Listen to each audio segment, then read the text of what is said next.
Hello everyone, my name is Matera and welcome to Top 20 Games Like Gwent Part 2. If you haven't watched the last video, go check it out. Let's just jump right into it.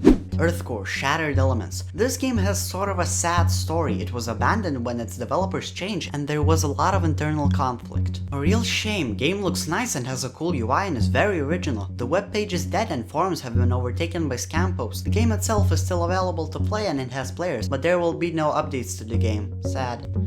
Spellweaver, a free-to-play game that has a good starting model. It doesn't need expansions for it to be a good game. The core gameplay is very good. It's similar to Magic the Gathering. It has little RNG, it's mostly skill-based. It has actual strategy and tactics involved. The depth of what kind of deck do you want to go for is enormous since you can mix cards from a lot of different factions. It has a similar crafting and disenchanting system to Hearthstone, although the learning curve is pretty steep, so you'll need to invest time to learn the strategies. Also, the player base is pretty small, but it's getting bigger. The game isn't paid to win, even your starting decks can get you to very high ranks, but if you don't like complex games, you will probably not like Spellweaver.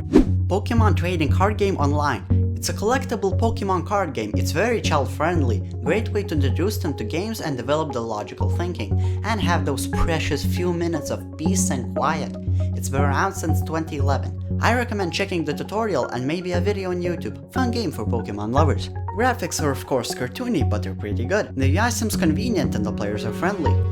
Ascension. Unlike most card games, every card is available from the start, and how you build your deck is completely up to you. There are more than 300 cards, each run individually by one artist. The tutorial in this game is good. It explains the mechanics of the game, and you're able to understand what's going on pretty well. The variety of sets allows you to play around with combinations of effects, though there is plenty of play within each of the card sets without even combining them. The achievements are really well thought out, and you'll find yourself just wanting to complete them and smoothly moving through the game while doing it. There can be up to 4 players per game, which is different from most. I found this game to be fairly fun because I didn't need to grind the cards I want. Definitely on my recommended list.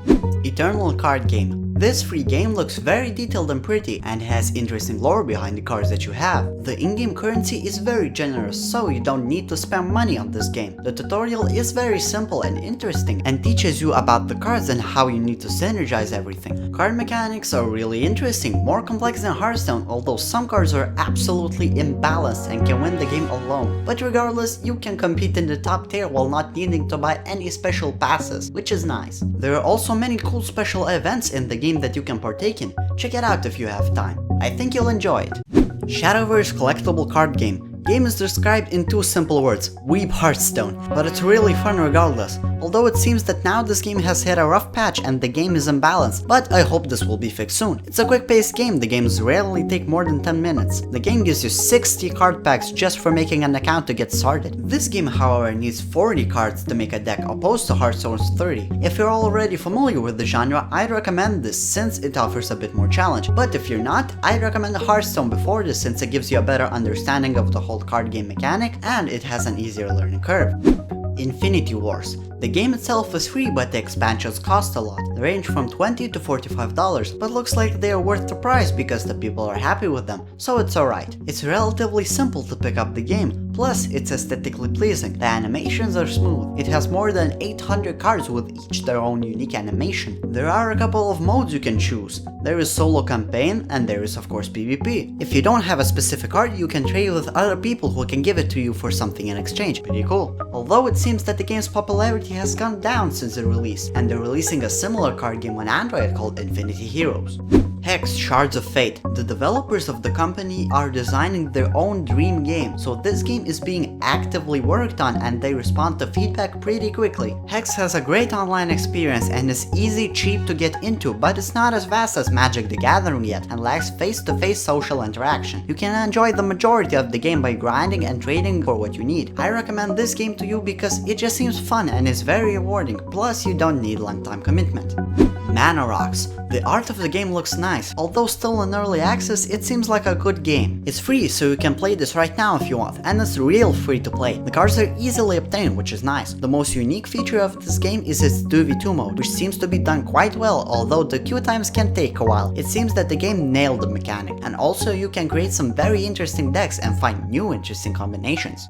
Varia. It's like Heroes 3 and Hearthstone had a baby and Trine got involved somehow, and the baby was a mutant and it was this game. But it turned out to be a beautiful mutant. The art, just look at it. The mechanics are really interesting and it's much different than the average card game.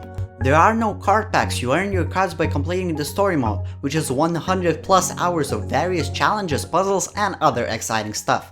You don't need to play the full story mode to get all the cards, you need less than 50 hours to get all 300 cards. Gameplay is very well designed, it's tough but fair, and it has a very unique concept of its battlefield that constantly changes. The matches are interesting, but they can take a while, so get your music playlist ready, because the in-game music can get a bit repetitive. Nevertheless, this game seems like a blast to play, so check it out. I've only seen positive reviews, so if you buy this, your money won't be wasted. Thanks for watching, like and subscribe if you enjoyed, and I will see you in the next one.